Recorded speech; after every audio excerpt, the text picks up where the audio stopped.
Chers frères et sœurs, dans le Seigneur, soyez salués, soyez bénis dans le beau et précieux nom de notre Seigneur Jésus-Christ. Nous sommes heureux de nous retrouver encore en ce jour pour rendre culte à notre Dieu et surtout pour partager sa parole. Alléluia! Nous sommes privilégiés parce que nous savons que la parole de Dieu est la vie et que cette vie est communiquée par le Saint-Esprit au-dedans de nous chaque fois que nous sommes en contact avec les Saintes Écritures.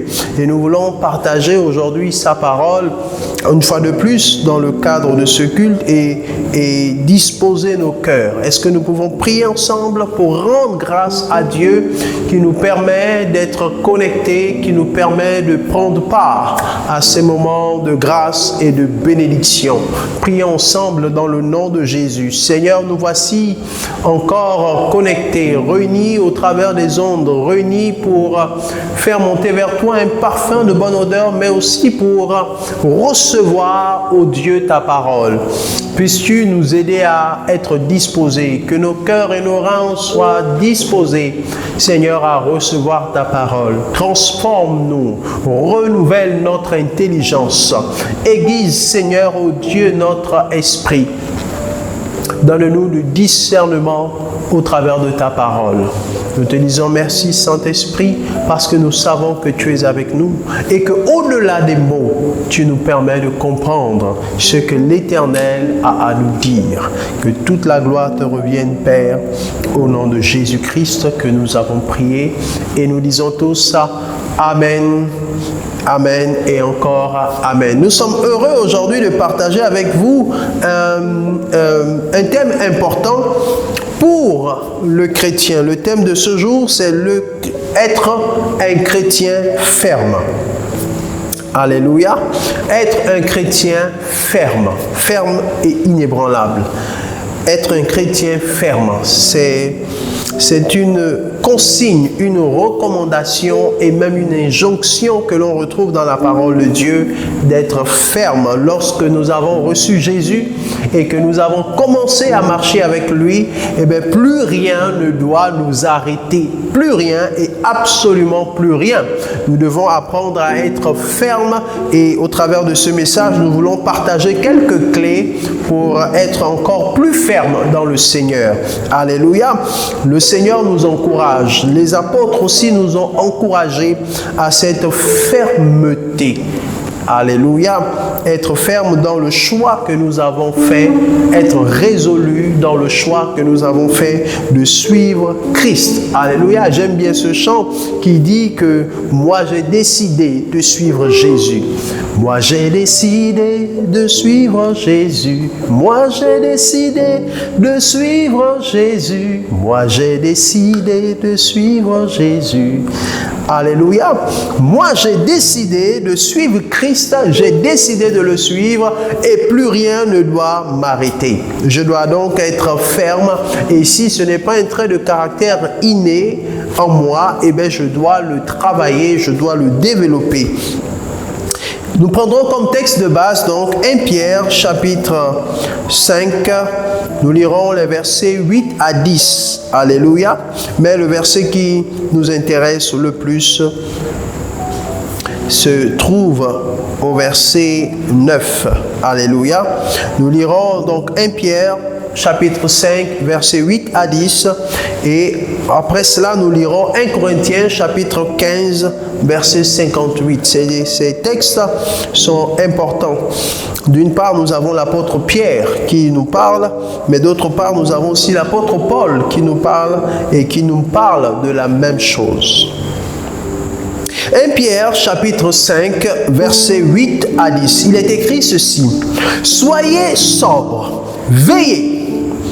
Votre adversaire, le diable, rôde comme un lion rugissant, cherchant qui il dévorera.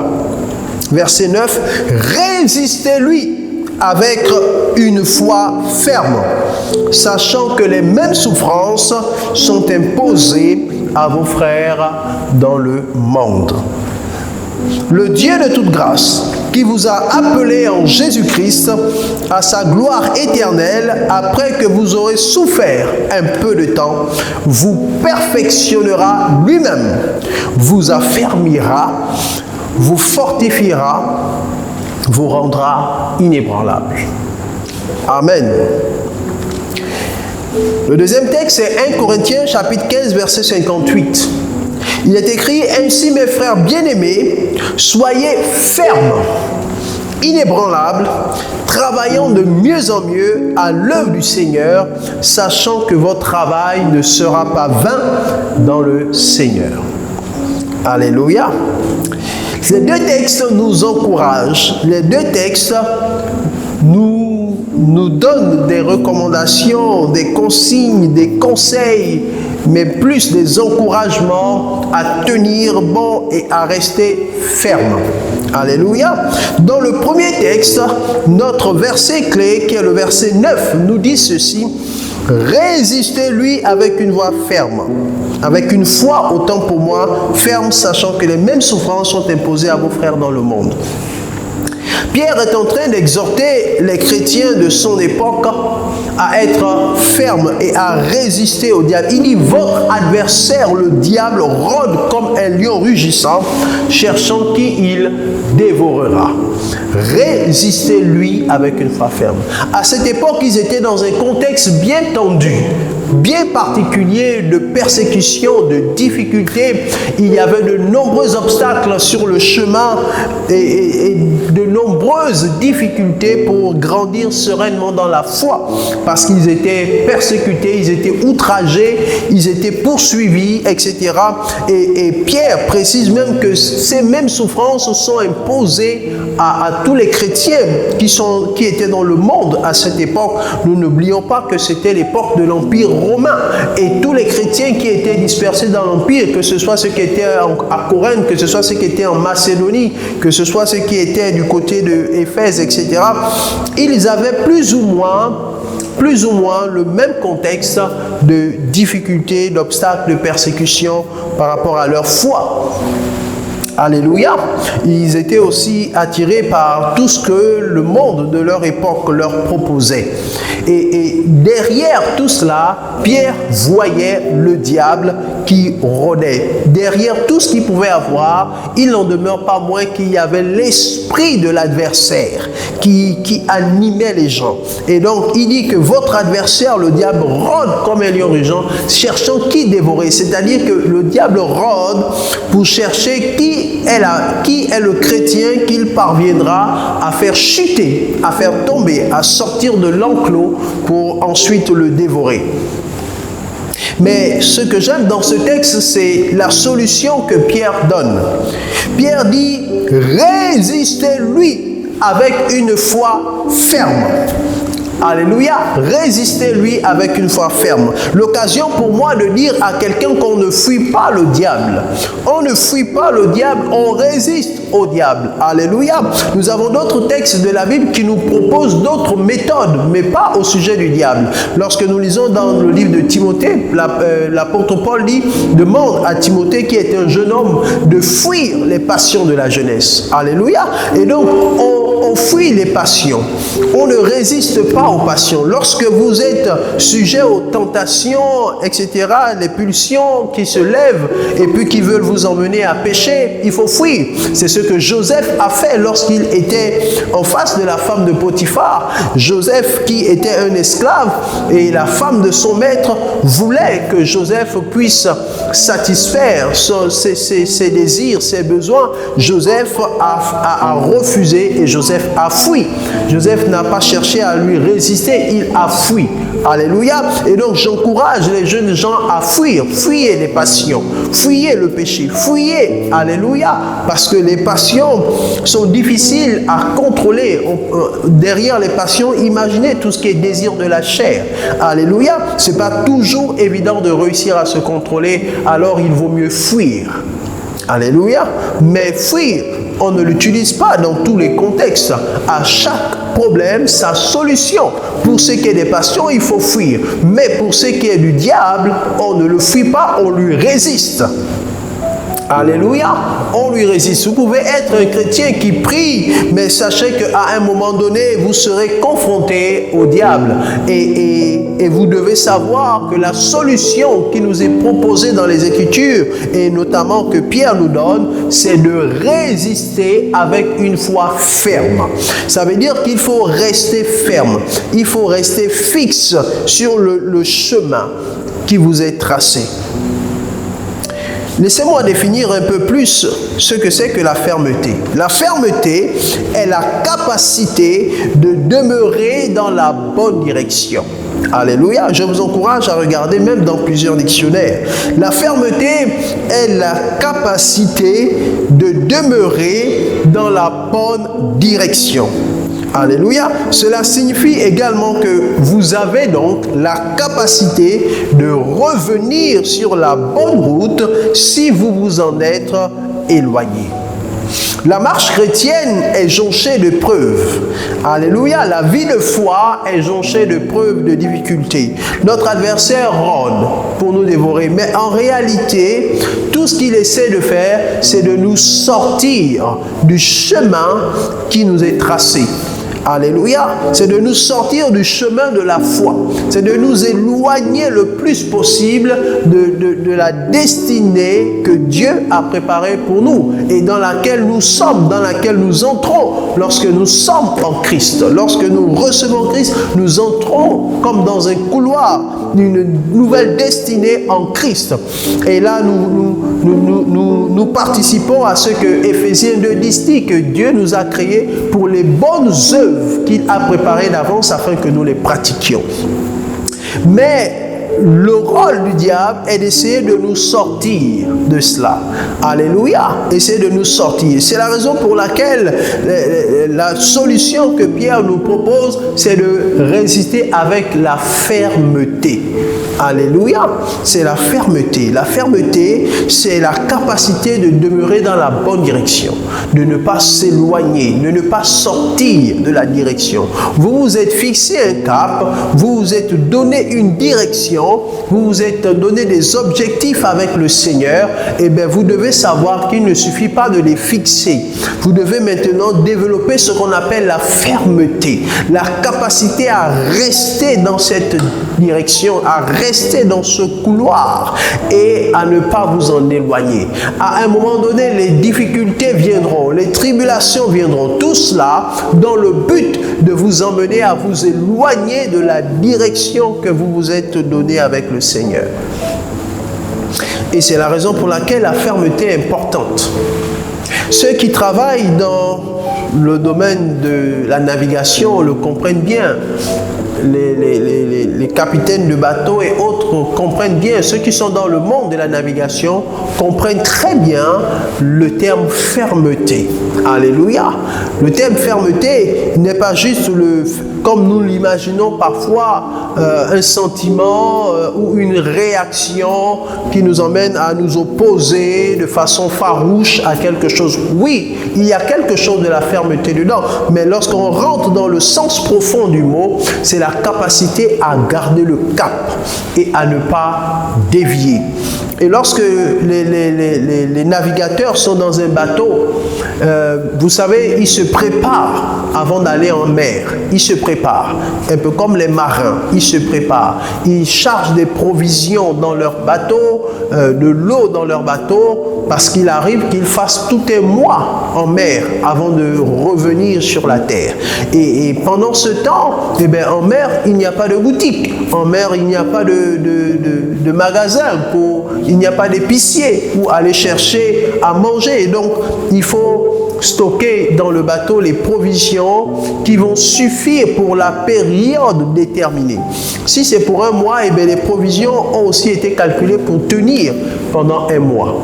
Alléluia.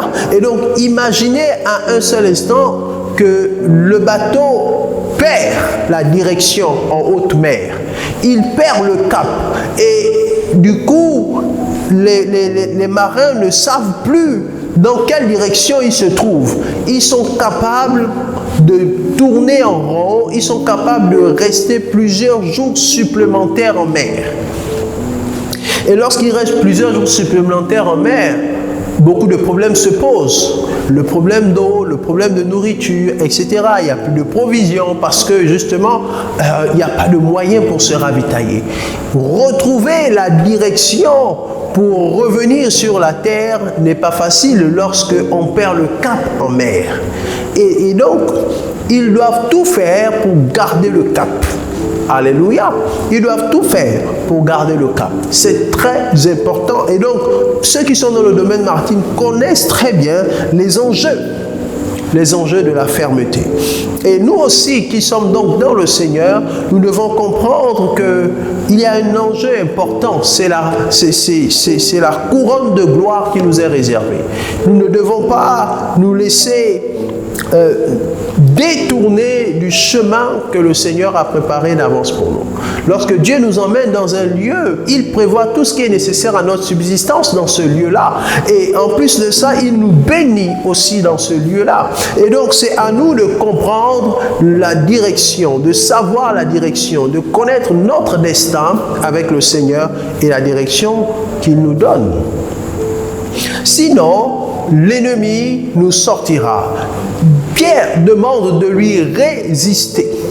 Et donc, on ne fuit pas l'ennemi, on ne fuit pas le diable, on résiste au diable.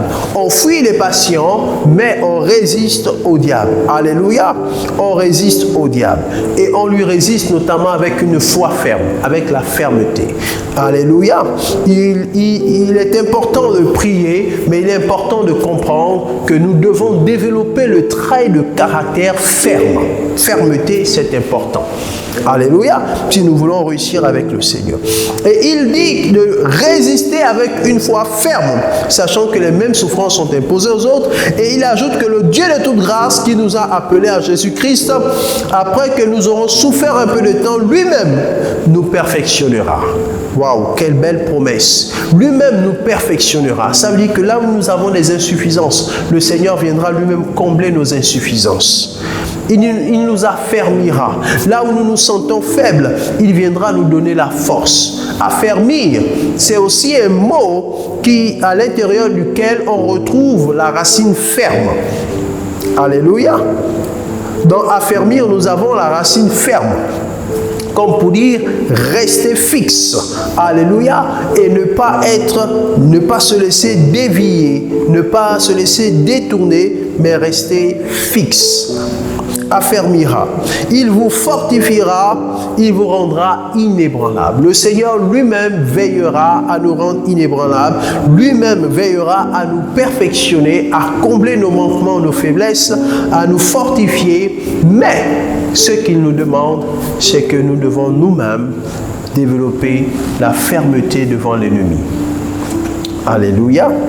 Dans 1 Corinthiens chapitre 15 verset 58, Paul dit que ainsi mes frères bien-aimés, soyez fermes, inébranlables, travaillant de mieux en mieux à l'œuvre du Seigneur. Soyez fermes dans votre service pour le Seigneur. Ne laissez personne vous détourner du service, vous décourager. Il dit soyez fermes, inébranlables, travaillant de mieux en mieux à l'œuvre du Seigneur, sachant que votre travail ne sera pas vain dans le Seigneur. Oui, même si les hommes ne voient pas ce que vous faites, même si le grand monde ne voit pas ce que vous faites, pour vous récompenser, sachez qu'il y a quelqu'un dans les cieux, il y a quelqu'un là-haut qui voit ce que vous faites, et sachez qu'il vous récompensera, votre travail ne sera pas vain. Il dit donc, soyez donc fermes, résolus dans votre service pour le Seigneur. Travaillons de mieux en mieux. Alléluia. Pas travaillons tout simplement. Pas faisons tout simplement la routine. mais travaillons de mieux en mieux. Ça veut dire que travailler en cherchant toujours l'excellence, en cherchant toujours la croissance, en cherchant toujours à aller de gloire en gloire dans votre service pour le Seigneur. Il dit, soyez fermes en cela. Alléluia, soyez fermes. J'aimerais terminer mon propos en donnant quelques conseils pour pouvoir rester ferme, pour pouvoir avoir une foi ferme. Alléluia, pour être un chrétien ferme. C'est le thème de notre message, être un chrétien ferme. Quelques conseils, 5 petits conseils pour être un chrétien ferme. Premièrement, j'aimerais nous encourager pour cela, pour ne pas flanchir, pour ne pas sortir de la direction que nous nous sommes donnée avec le Seigneur. Le premier conseil que j'aimerais nous partager, c'est de ne pas convoiter le monde et ses attraits. Ne convoitons pas le monde et ses attraits. Si nous convoitons le monde et ses attraits, eh bien, ce qui est évident, c'est qu'à un moment donné, nous allons sortir de la bonne direction. N'oubliez pas ce que nous avons dit, que la fermeté est la capacité de demeurer dans la bonne direction. Et ça signifie donc que nous devons aussi avoir la capacité de revenir sur la bonne route si nous nous en sommes éloignés. Mais ne jamais rester éloigné de la bonne direction. Ne pas convoiter le monde et ses attraits. Je nous en prie, ne convoitons pas le monde et ses attraits. Le monde nous propose tellement de bonnes choses, tellement de belles choses. Quelquefois même ce qui nous est proposé ne consiste pas n'a pas a priori pour objectif de nous éloigner du Seigneur. Mais nous devons néanmoins avoir le discernement pour savoir ce qui est bon, ce qui est agréable et parfait pour Dieu et ce qui ne l'est pas, ce qui est une convoitise du monde. Alléluia. Ne convoitons donc pas le monde et ses attraits. Cela renvoie aussi au fait de ne pas envier. Alléluia. N'envions pas les autres. Je t'en prie, je t'encourage à ne pas envier les autres. Et même si ce n'est pas seulement le monde, même les frères dans le Seigneur, etc., la parole de Dieu nous encourage à ne pas envier, à ne pas convoiter. Parce que si nous envions les autres pour ce qu'ils ont, pour ce qu'ils obtiennent, etc., eh bien nous serons tentés aussi de faire de rechercher tout simplement ce qu'ils ont ou ce qu'ils ont obtenu sans savoir vraiment comment ils ont procédé, et nous pourrons tomber dans des vices. La parole nous encourage à ne pas convoiter. Si nous voulons rester fermes, nous ne devons pas convoiter. Deuxièmement, pensons toujours au jugement de Dieu. Alléluia.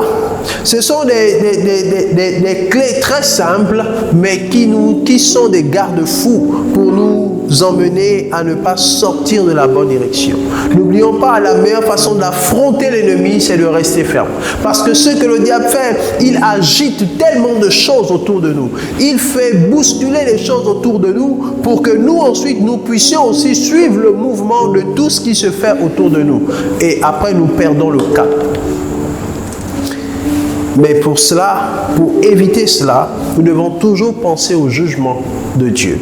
Toujours penser qu'un jour le Seigneur nous jugera.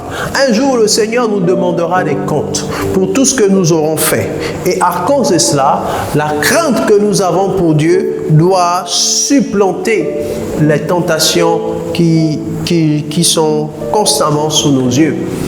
Et donc, régulièrement penser au jugement de Dieu, non pas pour avoir peur d'être exterminé par Dieu, mais pour avoir la crainte de Dieu et ne pas sortir de la direction, parce que nous savons qu'un jour, nous rencontrerons le Seigneur et que nous rendrons compte de tout ce que nous aurons fait.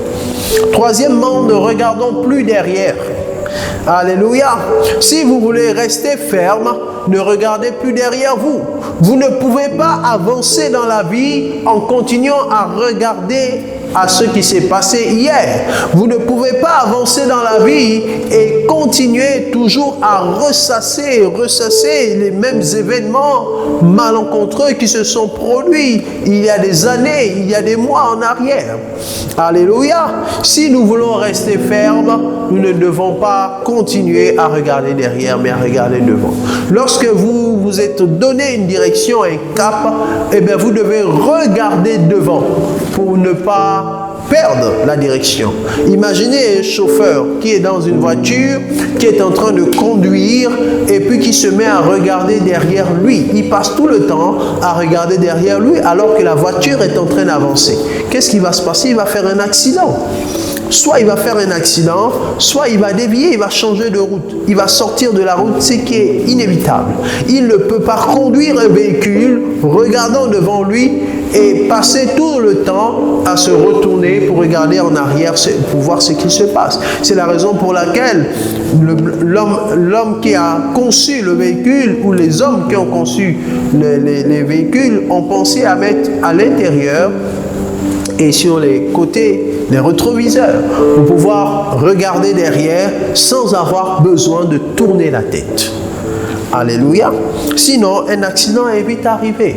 Nous ne pouvons pas avancer en regardant toujours derrière. Alléluia. Si nous voulons rester fermes dans la direction que le Seigneur a préparée pour nous, nous ne devons pas continuer à regarder derrière. Alléluia. Ça me rappelle une histoire vraie qui a fait l'objet d'un tournage, qui a fait l'objet d'un très très grand tournage, un film qui est sorti à l'époque, je ne sais plus combien d'années ça fait plus d'une vingtaine d'années aujourd'hui. Plusieurs personnes de ma génération doivent certainement connaître le film Titanic, un film qui, je pense, qui a battu un record, vraiment un très très très bon film et qui a eu des prix, je pense même des Oscars, etc. Et lorsque ce film est arrivé dans notre milieu, parce que c'était déjà sorti plusieurs années avant que ça n'arrive chez nous, comme d'habitude, et ben ça a catalysé toutes les attentions et tout le monde en parlait. Dans les taxis, dans les bureaux, au travail, à l'école, tout le monde parlait de ce film. Mais il y a un élément important qui retient mon attention alors que je suis en train de partager sur la fermeté. Dans ce film, on voit que le Titanic, ce grand bateau a fait un accident, il y a eu un naufrage, tout simplement parce que ceux qui étaient au gouvernail ont été distraits. Ils ont à un moment donné cessé de regarder devant eux. S'ils n'avaient pas été distraits et qu'ils avaient regardé tout le temps devant eux, ils auraient aperçu l'iceberg que le bateau a effleuré. Ils auraient perçu, autant pour moi, cet iceberg bien longtemps avant et ils auraient certainement permis au bateau de prendre une autre direction le plus tôt pour éviter l'iceberg. Malheureusement, ils étaient distraits, ils ne regardaient pas devant eux. Et lorsqu'ils ont regardé, ils ont à un moment donné vu l'iceberg qui était devant, c'était déjà trop tard. Le bateau avançait à vive allure et le bateau était déjà proche de l'iceberg. Ils ont essayé de dévier, mais rien à faire. Le bateau a dû cogner l'iceberg. Et ensuite, il y a eu le naufrage que nous avons connu. C'était un très très bon film, mais c'est une histoire vraie. Alléluia. Et donc, on ne peut pas avancer, on ne peut pas être au gouvernail de sa vie et passer le temps à regarder en arrière les événements du passé. Et je vous prie de laisser derrière vous les complexes de supériorité, les complexes d'infériorité.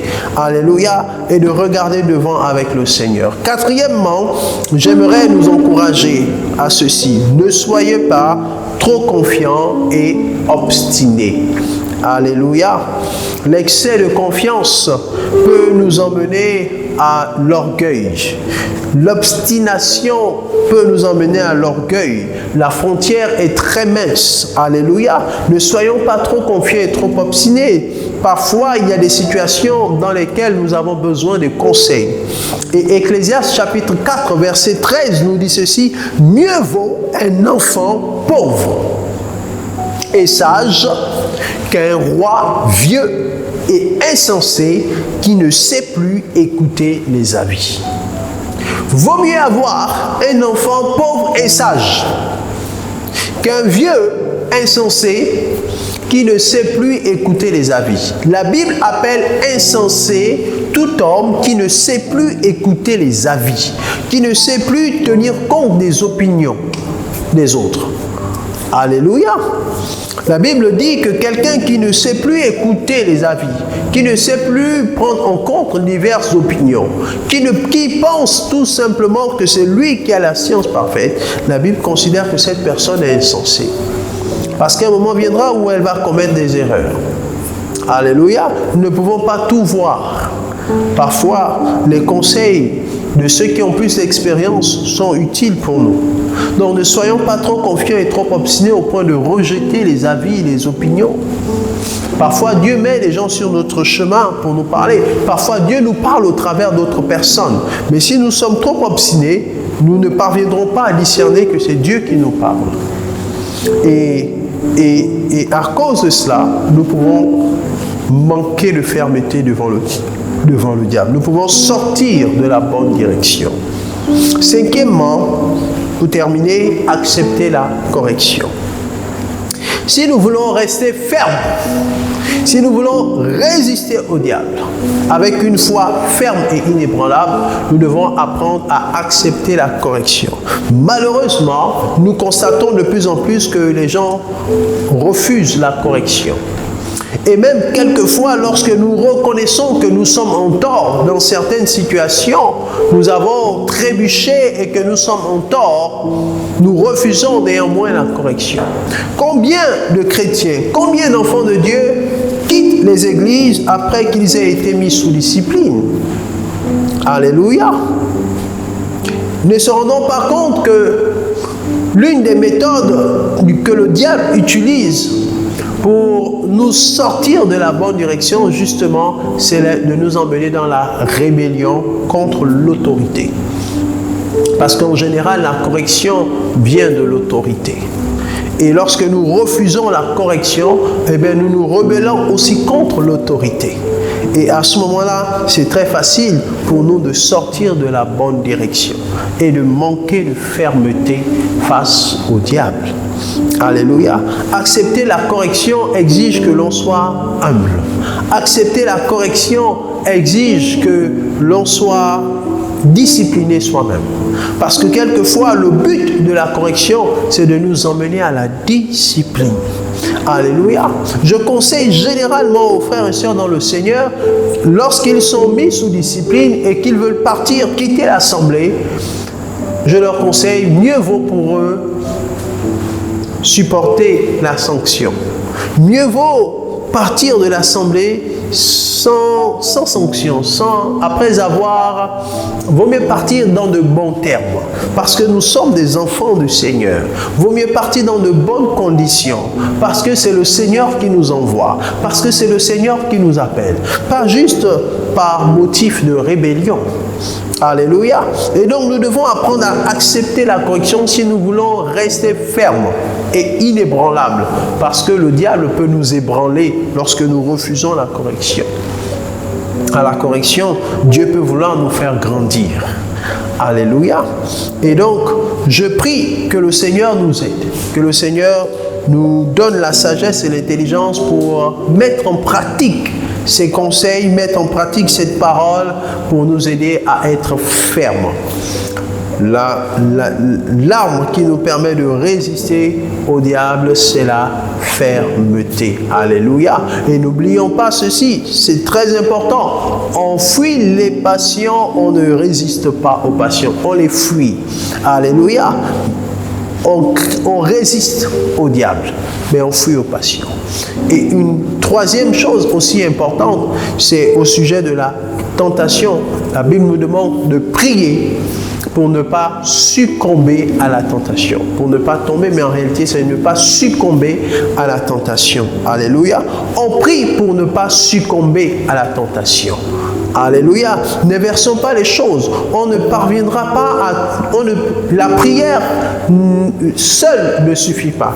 Même si elle est importante et indispensable, mais la prière ne suffit pas. Lorsque Jésus nous a appris à prier dans le Notre Père, il dit que notre Père qui es aux cieux, que ton nom soit sanctifié, que ton règne vienne, que ta volonté soit faite sur la terre comme au ciel. Donne-nous aujourd'hui notre pain de ce jour. Pardonne-nous nos offenses, comme nous pardonnons aussi à ceux qui nous ont offensés. Ne nous soumets pas à la tentation et délivre-nous du mal. Dans d'autres versions, il est écrit « Garde-nous de tomber en tentation. Garde-nous de ne pas succomber en tentation en fonction des versions. » Mais en réalité, quand nous regardons différentes versions, nous comprenons qu'il est question de ne pas succomber à la tentation.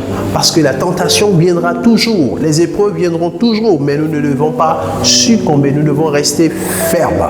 Alléluia, nous devons rester fermes. Et par conséquent, nous devons retenir qu'on prie pour ne pas succomber à la tentation, on fuit les passions de la jeunesse, mais on résiste au diable avec la fermeté. La fermeté est une arme que le Seigneur nous donne. Si nous n'avons pas grandi avec ce trait de caractère ferme, nous devons alors apprendre à le développer dans le Seigneur, parce que le Saint-Esprit est là pour nous équiper. Alléluia. Que le Seigneur bénisse sa parole et qu'il nous donne de résister à tous les assauts de l'ennemi au travers de la fermeté, au travers d'une foi ferme. Soyons des chrétiens fermes. Que le Seigneur bénisse sa parole, que le Seigneur vous bénisse, qu'il vous équipe, qu'il vous aimante, qu'il vous fortifie et qu'il vous rende inébranlable. Prions le Seigneur. Notre Dieu et notre Père, nous te disons merci encore pour ta parole, qui ce jour nous invite à être ferme. Être ferme, c'est être résolu. Être ferme, c'est avoir la capacité de ne pas sortir de la bonne direction. Et si jamais nous nous en sommes éloignés, Seigneur, la fermeté est aussi la capacité à revenir dans la bonne direction et à ne pas s'en éloigner définitivement. Seigneur, je prie que cette fermeté, cette grâce soit le partage de chacun d'entre nous. Que nous puissions grandir en cela, persévérer dans le travail, Seigneur, ô Dieu, que tu nous as donné, afin que nos œuvres puissent parler en notre faveur. Seigneur, merci d'équiper tout un chacun, de nous bénir, au nom de Jésus. Amen. Que la paix et la grâce du Seigneur soient avec chacun de nous. À très bientôt pour un prochain message. Amen.